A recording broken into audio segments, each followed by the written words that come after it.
Bacaan dari surat pertama Rasul Paulus kepada Timotius.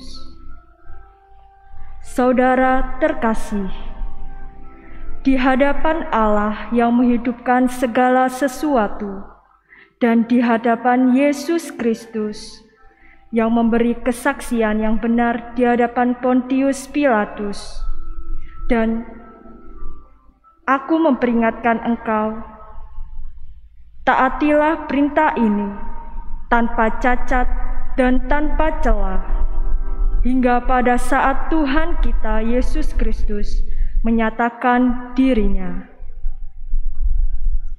Saat itu akan ditentukan oleh penguasa satu-satunya yang penuh bahagia, Raja di atas segala raja dan Tuhan di atas segala Tuhan. Dialah satu-satunya yang tidak takluk kepada kematian dan bersemayam dalam cahaya yang tak terhampiri. Tak seorang pun pernah melihat Dia, dan tak seorang manusia pun dapat melihat Dia. Bagi Dialah hormat dan kuasa yang kekal. Amin. Demikianlah sabda Tuhan. Syukur kepada Allah. Mazmur tanggapan dengan refren, datanglah menghadap Tuhan dengan sorak-sorai. Datanglah menghadap Tuhan dengan sorak-sorai. Beribadatlah kepada Tuhan dengan sukacita. Datanglah ke hadapannya dengan sorak-sorai. Refren, datanglah menghadap Tuhan dengan sorak-sorai. Ketahuilah bahwa Tuhanlah Allah. Dialah yang menjadikan kita dan punya Dialah kita. Kita ini umat-Nya dan kawanan domba gembalaannya. Datanglah menghadap Tuhan dengan sorak-sorai.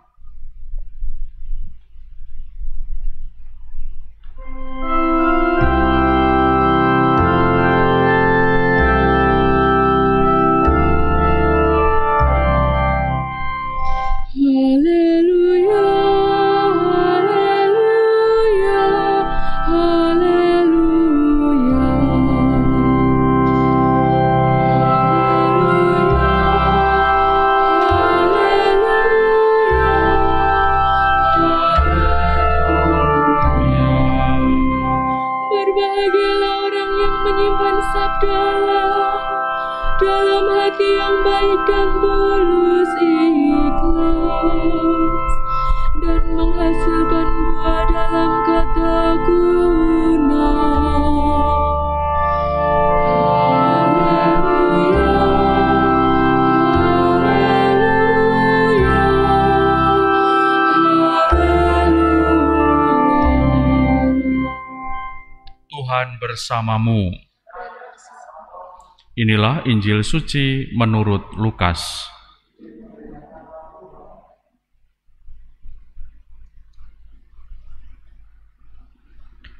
Banyak orang datang berbondong-bondong dari kota-kota sekitar kepada Yesus. Maka Yesus berkata dalam suatu perumpamaan, adalah seorang penabur keluar menaburkan benih. Waktu ia menabur, sebagian benih itu jatuh di pinggir jalan, lalu diinjak-injak orang, dan dimakan burung-burung di udara sampai habis. Sebagian jatuh di tanah yang berbatu-batu, dan tumbuh sebentar, lalu layu karena tidak mendapat air. Sebagian lagi jatuh di tengah semak duri, sehingga terhimpit sampai mati oleh semak-semak yang tumbuh bersama-sama. Dan sebagian jatuh di tanah yang baik, lalu tumbuh dan berbuah 100 kali lipat. Sesudah itu Yesus berseru, barang siapa mempunyai telinga untuk mendengar, hendaklah mendengar. Para murid menanyakan kepada Yesus maksud perumpamaan itu. Yesus menjawab, kalian diberi kurnia mengetahui rahasia kerajaan Allah, tetapi hal itu diwartakan kepada orang lain dalam perumpamaan, supaya sekalipun memandang mereka tidak melihat, dan sekalipun mendengar mereka tidak mengerti. Inilah arti perumpamaan itu. Benih itu ialah sabda Allah yang jatuh di pinggir jalan.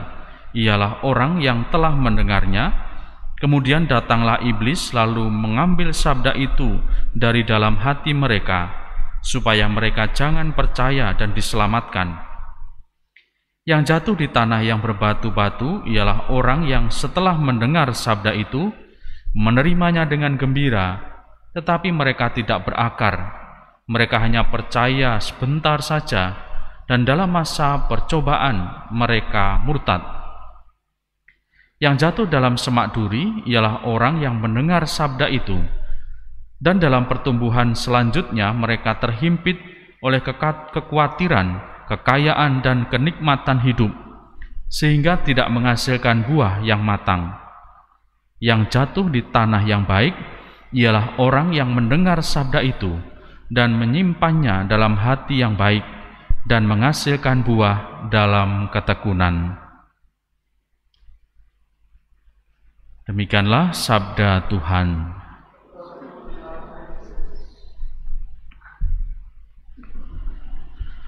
Saudari-saudara, perumpamaan dalam Injil hari ini juga sudah dijelaskan oleh Yesus. Jadi sebenarnya homili atau renungannya tidak perlu diberikan karena Yesus sendiri sudah memberikan penjelasannya. Saya hanya merefleksikan dari Injil hari ini bahwa ternyata mungkin kita tidak perlu bertanya lagi kita itu di tanah apa. Tetapi yang jelas Tuhan mengharapkan supaya kita ini menjadi tanah yang baik. Maka apa yang harus dilakukan? Ya tentu selain memohon rahmat Allah, kita terus melihat diri kita, apakah sabda itu terus bertumbuh dan menghasilkan buah, atau dengan cara yang lain lagi, apakah aku ini telah berbuah dalam hidup, apakah imanku kepada Kristus ini sungguh telah berbuah, sehingga menghasilkan ketekunan dan juga dikatakan hasil-hasil yang baik lainnya. Maka semoga nasihat Yesus hari ini dengan perumpamaan semakin meneguhkan kita, supaya kita tahu bagaimana kita harus melakukan yang baik, bagaimana kita harus sungguh-sungguh menguji diri kita, sehingga kita mampu menentukan diri kita sendiri bahwa iya, saya harus di tanah yang baik, dan itu tentu menghasilkan buah yang baik. Semoga berkat Allah menyertai kita sekalian.